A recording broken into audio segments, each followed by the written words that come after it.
رسول کے لیے تو اس کو ہجرت کا اجر ملے گا. یعنی کچھ صحابہ آئے تھے مدینہ ہجرت کر کے، تو انہوں نے کام کرنے تھے اپنے، انہوں نے کہا اس بہانے اللہ کے رسول سے بھی مل لیں گے. تو آپ نے فرمایا نہیں، اگر تم شادی کرنے آئے ہو، جو تمہارا پرپز ہے وہ اسی کی طرف تمہاری نیت. دیکھیں ہم یہ سمجھتے ہیں اللہ تعالیٰ ہمیں اوپر سے دیکھتا ہے، اصل حقیقت یہ ہے کہ اللہ ہماری نیتوں کو دیکھتا ہے، اللہ ہمارے اندر کو دیکھتا ہے. ان اللہ لا ينظر الى صورکم واموالکم ولکن ينظر الى قلوبکم واعمالکم. اللہ تعالیٰ نہ ہمارے چہروں کو دیکھتا ہے نہ ہمارے پیسوں کو دیکھتا ہے، بلکہ اللہ تعالیٰ ہماری نیتوں کو دیکھتا ہے کہ ہماری نیت کیا ہے. جو بھی عمل ہم کر رہے ہیں، ایک حدیث میں حضرت ابو ہریرہ سے روایت ہے کہ آپ صلی اللہ علیہ وسلم نے فرمایا کہ قیامت کے دن جب سب کو جمع کیا جائے گا گھٹنوں کے بل، تو سب سے پہلے 3 آدمیوں کو جہنم میں ڈالا جائے گا.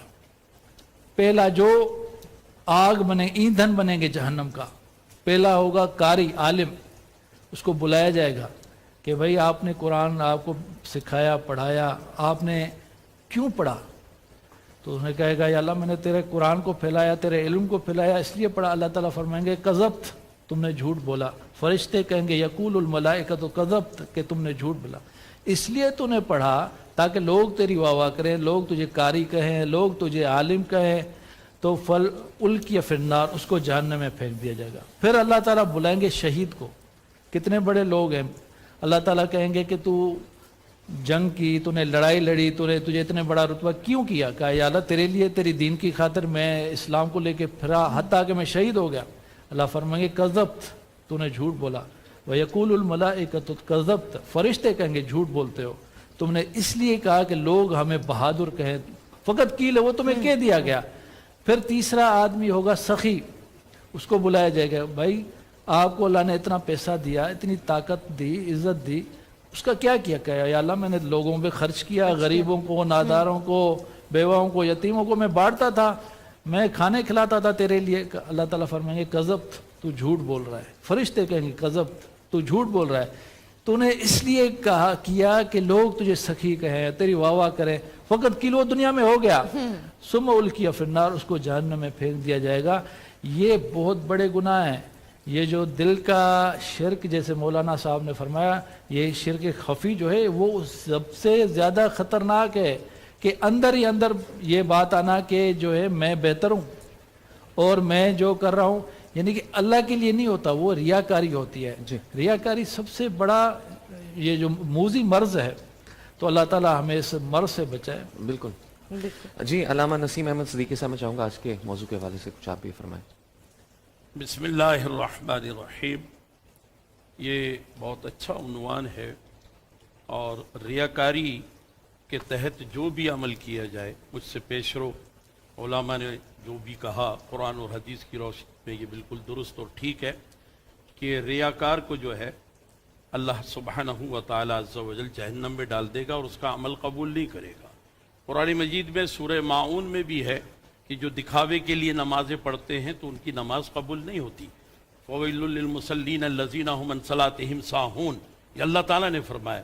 اور اسی طریقے سے یہ بات کہ جو کہیں کچھ اور کریں کچھ، اس کے لیے بھی اللہ تعالیٰ نے ایمان والوں کو فرمایا کہ یا ایھا الذین آمنوا اتقوا اللہ، اے ایمان والو اللہ سے ڈرو.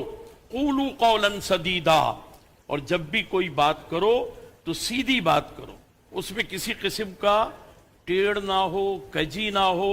جو بھی کہو دل سے کہو، سچائی کے ساتھ کہو.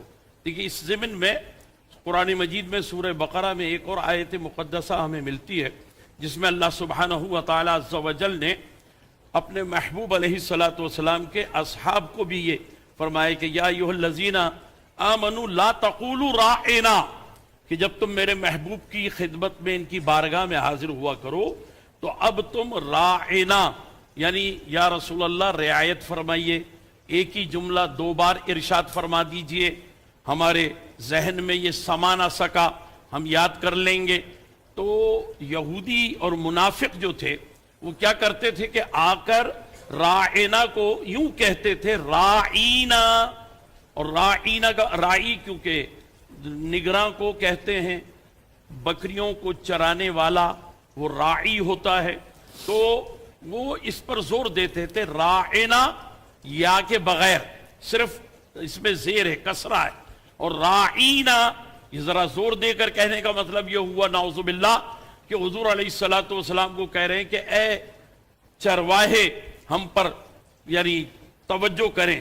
تو اللہ نے فرمایا صحابہ کرام کو جو کہ تقوی کے ساتھ بولتے تھے ان کا راعنا کہنا بھی اللہ نے مسترد کر دیا اور فرمایا راعنا نہیں کہو میرے محبوب کو، کہو انظرنا یا رسول اللہ، کہ یا رسول اللہ ہم پر نظر کرم فرمائیے.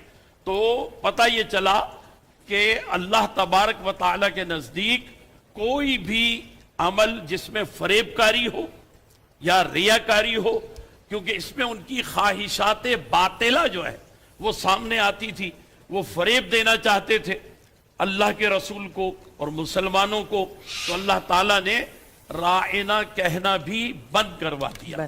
تو اس سے یہ پتہ چلتا ہے کہ جو بات بھی کی جائے سیدھی اور سچی بات کی جائے، قولوا قولا سدیدا، اور اس کے نتیجے میں اللہ تعالیٰ نے یہ فرمایا کہ جب تم اس پر عمل کرو گے تو تمہارے گناہوں کو اللہ تعالیٰ معاف فرما دے گا اور تمہارے اندر جو ایمانی قوت ہے اس صلاحیت کو اور زیادہ بڑھا دے گا. خوبصورت بات. ناظرین، علماء کرام سے گفتگو کا سلسلہ جاری ہے. ابھی ہم ایک بریک پہ جانا ہے. دیکھتے رہیے رمضان میں بول آن بول انٹرٹینمنٹ. چھوٹے سے وقفے کے بعد حاضر ہوتے ہیں.